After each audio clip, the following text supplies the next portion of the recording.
When I handed my son the keys to that villa, I wasn't just giving him a house. I was handing over decades of labor, sacrifice, and love, wrapped in stone walls and quiet luxury. I imagined laughter in the halls, the pitter-patter of future, grandchildren, his wife humming in the garden. What I never imagined was her entire family moving in with them, uninvited, unapologetic. They treated my gift like a free resort, lounging in the living room, throwing parties on the terrace, rearranging furniture I had handpicked. And for weeks, I said nothing. Until one morning, I said one quiet line, just 12 words. And by sunset, they were gone. The villa was built during a time when I still believed wealth should be quiet and homes should be earned. I spent 20 years growing my business from a home garage to a mid-size firm with 30 employees and a reputation for fair dealing. The villa was my way of marking that journey, not with a flashy mansion, but with something timeless. Cream. Stone walls, arched doors, olive trees lining the driveway. A sunroom with a reading nook, a kitchen where the morning light hit just right. It wasn't extravagant. It was intentional. I never thought of selling it. But when my son, Daniel, married and began building a family of his own, it felt right to pass the house down. He was respectful, steady, a man who honored his word. His wife, Lila, was gracious, or at least, that's how it seemed at the start. Polished, well-spoken, always smiling. We didn't grow close, but I never forced it. Some relationships blossom. Over time, I told myself. When I gave Daniel the villa, it was quiet. No celebration, no grand announcement. I placed the keys in his hand and said, "Make it your home, raise your family in peace." He got misty-eyed. "Thank you," hugged me, like a son who understood what it meant. But within a month, things changed. First came Lila's sister. "Just for a few weeks," Daniel said. "She's between apartments." Then her parents arrived, temporarily displaced, supposedly, while their kitchen was being remodeled. 2 weeks later, there were cars I didn't recognize in the driveway, voices I didn't know echoing from the terrace. I dropped by unannounced one Sunday, hoping to leave a small housewarming gift on the porch. What I saw stopped me cold. Lila's mother was giving instructions to a gardener I had hired years ago. Her father was walking through the hallway in slippers, coffee in hand. Her brother, whom I had never even met, was watching TV in my old reading room, feet on the ottoman I'd brought back from Florence. I stood at the gate for 10 full minutes before quietly walking away. That night, I didn't sleep. It wasn't anger. It was something deeper, something cold. They hadn't just moved in. They had occupied something sacred, and Daniel said nothing. For a week, I debated whether to confront Daniel or stay silent. I replayed moments from his childhood, how careful he'd been with his toys, how polite he was at every family gathering. He'd never been disrespectful, never careless. So how did we end up here, with strangers sleeping in a home meant for my son's future? I asked myself if I was overreacting, if perhaps this was just a phase, an awkward, temporary situation that would resolve itself. But every time I drove by, there were more cars, more laughter that didn't belong to us.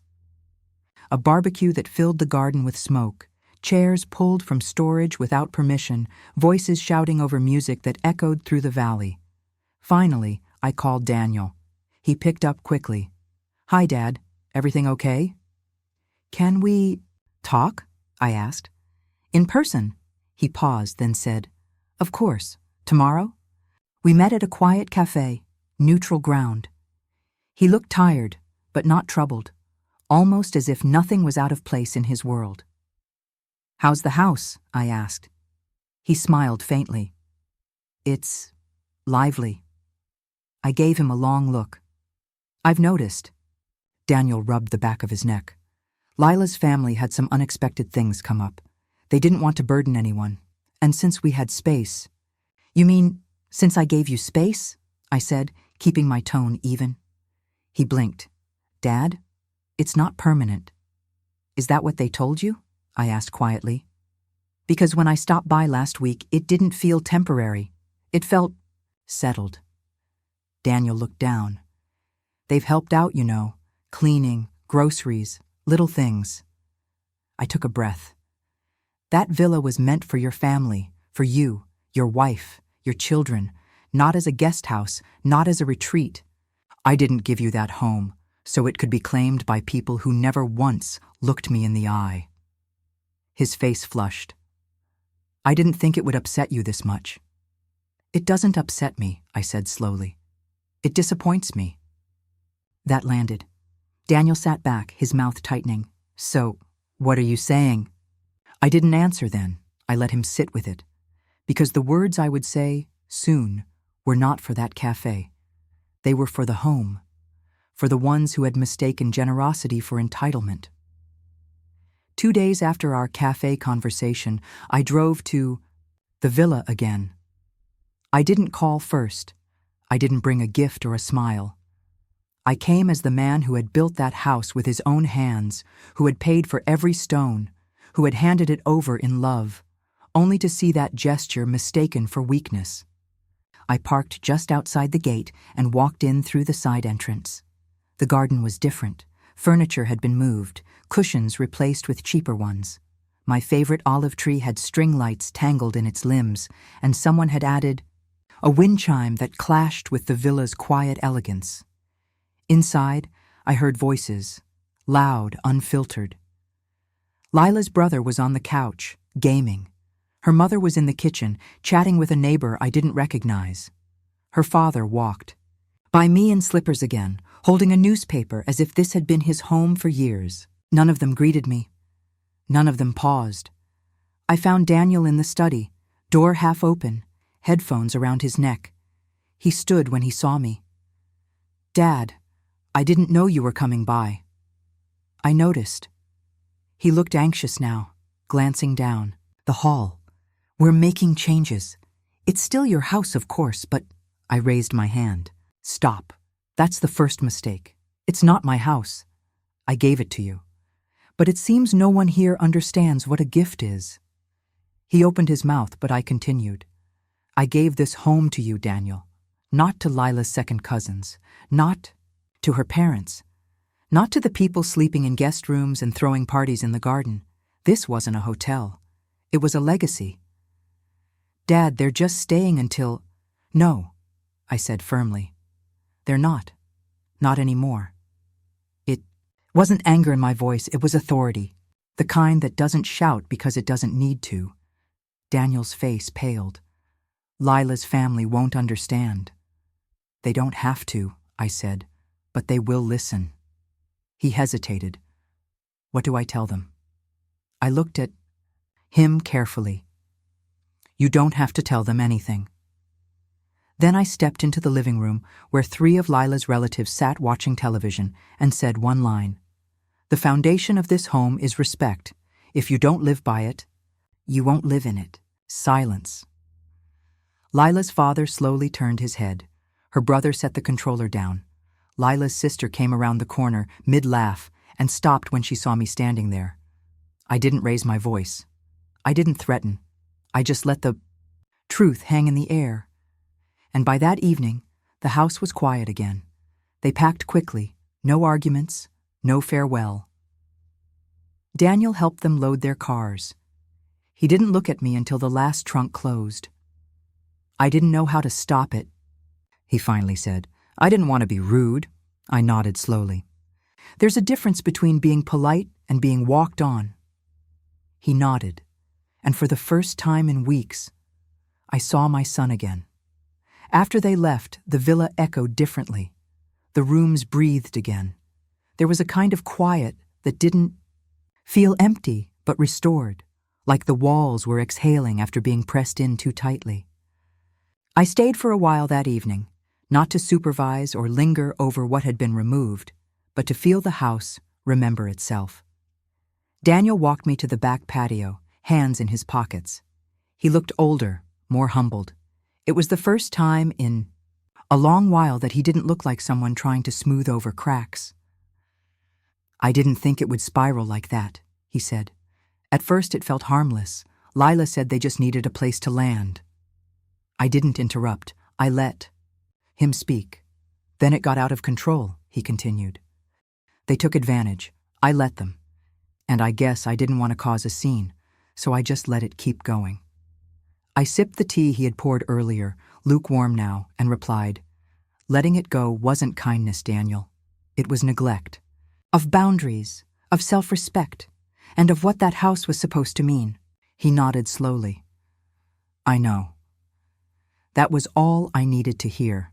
Not excuses, no explanations, just the quiet arrival of accountability. I think I was trying to please everyone, he added after a pause. And in doing that, I disappointed. The only person who really gave me something without strings. I looked at him then, not with anger, not even disappointment, but the way a father looks at a grown son and sees the boy in him finally learning how to stand tall. This wasn't about me, Daniel, I said gently. It was about you, what you're willing to protect, what you let carry your name. He looked down at his hands. Lila didn't take it seriously at first. She said you were being traditional, controlling. I tilted my head. Lila is entitled to her opinion, but you are responsible for your decisions, and that house, what it represented, was never about control. It was about trust. He swallowed hard, and I broke that. I placed a hand on his shoulder.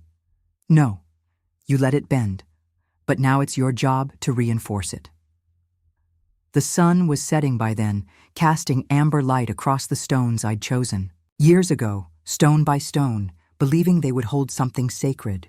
Daniel and I sat in silence for a while. I could feel the weight in him, not shame, but awakening, the kind that shifts a man from passivity into presence. Later that evening, as I was leaving, he said, I want to make it right. Not just with you, with the house, with what it should stand for. I gave him a long look and then nodded. Then begin. Because sometimes repair doesn't start with grand gestures. It starts with the quiet decision to no longer allow what dishonors your values to live under your roof. And Daniel was finally ready to choose differently. The weeks that followed were quieter, more intentional. Daniel kept in touch more than he had in years, short calls, thoughtful messages, even dropping by my place once just to have coffee and talk about something other than family politics. It wasn't performative. It was sincere. You can tell when someone is trying, not just to make amends, but to grow. He began tending to the villa with new care. The garden, once trampled by careless guests, was replanted. The cushions I'd found tossed in a shed were returned to their places. He even restored the reading room exactly the way I'd left it. My chair, my shelves, the small lamp with the frayed cord I never had the heart to replace. I visited unannounced one morning and found him watering the rosemary bush by hand. He looked up and smiled. The irrigation timer was off. Figured I'd do it myself today. I just nodded. I didn't need to say how much that meant. Lila, for her part, was more reserved. Our relationship remained distant but polite. She wasn't warm, but she wasn't dismissive either. I respected that. Some bridges are never rebuilt quite the same, and that's fine. I wasn't looking to be embraced. I was looking for space to be respected. At a Sunday lunch soon after, I noticed something small but telling. Her family wasn't there. The house was peaceful. Daniel and Lila served a simple meal in the sunroom, grilled vegetables, soft cheese, warm bread. There was no fanfare, no forced cheer, just conversation. About work, about books, about the olive tree that, miraculously, had begun to bloom again. I think it's finally recovering, Daniel said, gesturing toward the patio. Olive trees always do, I said, as long as the roots are intact. We shared a quiet smile. Later, when I stood to leave, Daniel followed me to the door. I know I didn't handle things the way I should have, he said, but I want to do better moving forward. I want this house to mean something again. It already does, I told him, because now you understand what it takes to protect it. And for the first time since I handed him those keys, I felt like the home was finally his. Just as the dust had begun to settle, a new complication arrived, not with noise, but with paperwork. One Tuesday morning, I received a letter forwarded from my old attorney. It was formal, printed on heavy cream paper, stamped with a law office, logo I didn't recognize. I opened it slowly, already sensing the chill behind the formality. Inside was a request. Lila's parents were claiming residency rights. They asserted that they had lived at the villa for over 3 months with the understanding and verbal consent of both Daniel and myself, and were seeking legal consideration under temporary cohabitation allowances.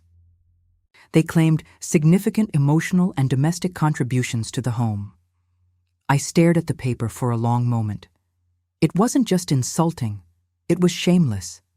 After everything, after being allowed to occupy a home that was never theirs, after being asked to leave gracefully, they were now trying to embed themselves in the very foundation they had disrespected. Daniel was as stunned as I was. I never saw this coming, he told me over the phone, voice tight. They didn't say a word, not to me, not to Lila. I had no idea they'd do something like this. But I wasn't surprised, because when entitlement is fed too long, it doesn't walk away quietly. It claws. We called a meeting that weekend, just the 4 of us, Daniel, Lila, myself, and Lila's father. No lawyers, no hostility, just facts. I brought the letter, placed it on the table between us. I received this, I said calmly. I hope it's a misunderstanding. Lila's father didn't blink. We simply feel our time here contributed to the household. We have rights. I folded my hands. No, you had hospitality. That's different. Daniel spoke up then, his voice low but steady. This house was a gift to us. It's not a community center. You were guests. You overstayed, and now you're crossing a line. Lila didn't speak. Her face was pale, her eyes cast down. Maybe she agreed, maybe she didn't, but she said nothing. Withdraw the claim, I said, or I'll make a counterclaim, one that proves you never paid a cent, signed a paper, or contributed anything but disrespect. Lila's father stood, slow and indignant. You think this house makes you powerful? No, I replied. Respect makes me powerful, and the moment you forgot that, you lost your place here. 3 days later, the claim was quietly dropped. No apology, just silence. But that silence? It was enough. After the legal claim was withdrawn, something changed, not in the paperwork, but in the air between us all. The villa, though quiet again, now carried a different kind of silence, one laced with consequences. Daniel grew more protective of his home. I could see it in how he carried himself. He changed the locks, not just for security, but as a symbol. He repainted the front door, polished the brass knocker I'd installed years ago, and finally removed the wind chime that had never belonged there. When I visited the following week, the house felt different. Still warm, still welcoming, but finally his. I didn't realize how much they'd taken, he said as we sat on the terrace. Not just space, but peace. That's the trouble with unchecked kindness, I said. It turns into permission for others to overstep. He nodded. I think I needed this, not the drama, but the wake-up call. I've been too quiet, too neutral. I watched him closely. And what did that neutrality cost you? He didn't answer at first. But his eyes said everything: respect, trust, a piece of his own voice. Later that evening, Lila approached me quietly while Daniel stepped away to check the oven. She didn't ask for forgiveness. She didn't explain away her parents' actions. Instead, she said, I know what they did was wrong. I didn't expect it, and I should have said something sooner. I looked at her, not with bitterness, but with clarity. Silence is a decision too. She swallowed. I wasn't sure what I owed, to them or to Daniel. I was trying to keep peace. Peace without boundaries isn't peace, I said, softly. It's surrender. She nodded once, slowly. I see that now. We didn't speak much after that. We didn't need to, because what needed to be restored wasn't affection, it was understanding. And sometimes that starts with a quiet admission. By the time I left that night, the villa felt settled, not perfect, not flawless, but earned. Daniel walked me to the gate. He didn't say much, just a firm handshake, a stronger hug than I'd expected, and one line that meant more than any apology. Thanks for not staying silent, Dad. I gave a faint smile. Some lessons aren't meant to be shouted. They're meant to echo. Months passed, and with them, the tension eased into something more useful, awareness, not just for Daniel, but for me as well. I had spent most of my life building things, businesses, homes, habits. I prided myself on knowing when to speak and when to hold my peace. But that villa episode taught me that silence is not always wisdom. Sometimes silence is permission, handed over without intention but with real consequence. Daniel never returned to the man he was before it all happened, and that strangely gave me peace. Because the version that came after? He was more grounded, more protective of what mattered. He'd stopped trying to be all things to all people. He didn't shrink in discomfort anymore. He stood firm, especially when it came to his home. The villa had changed too. Not in structure, but in soul. It no longer felt like my memory. It felt like his decision, his boundary, his inheritance, yes, but one he had finally learned to defend. He began inviting people again, but only those who came with respect, not expectation. Friends, not freeloaders. Family, not opportunists. I once stopped by during a dinner he was hosting for old college friends. It was intimate. The table was set simply, candles low, laughter easy. No spectacle, just presence. He spotted me at the doorway, surprised but glad. "There's a seat for you," he said immediately. And there was, without needing to ask, without ceremony. Just a place waiting, as it should have been from the start. Lila was there too. She greeted me with less formality than usual, a softness around the edges I hadn't seen before. We never did have a grand reckoning, and I stopped, waiting for one. Her actions now spoke clearly enough. Her parents hadn't returned, not even for holidays.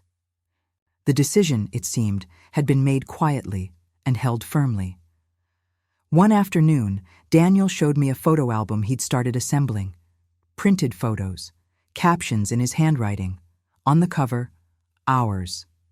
He turned a page to a photo of the villa bathed in golden light, garden freshly trimmed, a child's toy left on the grass. "They're not here yet," he said, smiling, "but we're ready." He was talking about the baby on the way, his first, a son. I placed my hand on his shoulder and said, "Then teach him early, that a home is more than walls." He nodded, understanding. "It's what you protect, not just what you inherit." I walked through the villa again that evening. The furniture had shifted. New frames lined the hallway. Laughter from the kitchen, music playing low. But the bones of the house, the ones I'd chosen, the ones I'd laid down with care and vision, still stood strong, and now they stood for something deeper, not just legacy, but I learned strength. Daniel didn't just live there now. He belonged there. And for the first time since I'd handed him the keys, I drove away without worry, without weight. I knew it was finally his. Looking back, I realized the most painful part of that chapter wasn't the intrusion. It wasn't seeing my gift mishandled or the disrespect that followed.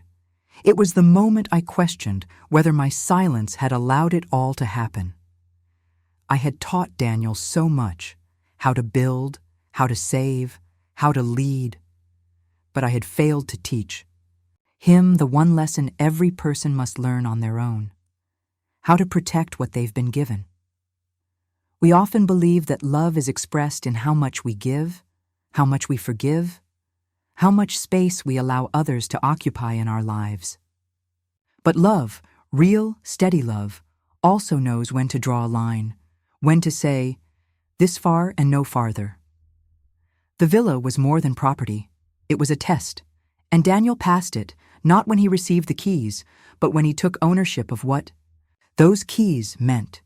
Not just walls and doors, but responsibility, stewardship, the maturity to stand between what you love and what threatens its peace. I didn't have to raise my voice to reclaim that house's meaning. I only had to speak clearly. And when I did, everything shifted, not because I forced it, but because truth, when spoken with conviction, moves things. And now, when I see my son walking through that garden, barefoot in the early light, careful with what he's building, I don't see a boy who needed saving. I see a man who found his ground. The beauty of boundaries is that once they are honored, they no longer feel like walls. They feel like structure, like a frame that allows life to take shape, securely and without fear. Daniel and I still don't talk about that season often. We don't have to. The villa stands as the unspoken reminder. What happened there shaped him more than any advice ever could. Not because I demanded change, but because I gave him the opportunity to rise to it. Sometimes the greatest lesson a parent can give isn't instruction, it's interruption. You stop the drift. You name what's been ignored. And then you wait, steady and still, for the person you raised to return to themselves. Daniel did. And now he teaches me, in small ways, what quiet growth looks like in a younger generation. He doesn't need my approval anymore. He has earned his own. I visit the villa now as a guest, a welcomed one. The food tastes like memories. The air smells like something honest. I see my future grandchildren playing in the same garden I once raked by hand. And I know that while I gave the house, he gave it meaning, because what we give, in love, can only be received fully when it's protected with the same care it was offered. And Daniel, my son, has finally learned that truth. Not just in words, but in life. If this story reminded you of a boundary you once failed to protect, or one you finally reinforced, share it with someone who needs to hear that love doesn't mean surrender. It means stewardship. Comment below. What was the moment you had to speak one clear line that changed everything? And don't forget to subscribe for more stories like this, where quiet strength, emotional clarity, and generational respect come together in the ways that truly matter. Because sometimes it takes one calm sentence to restore the weight of an entire legacy, and your voice, it might be the one that holds everything together.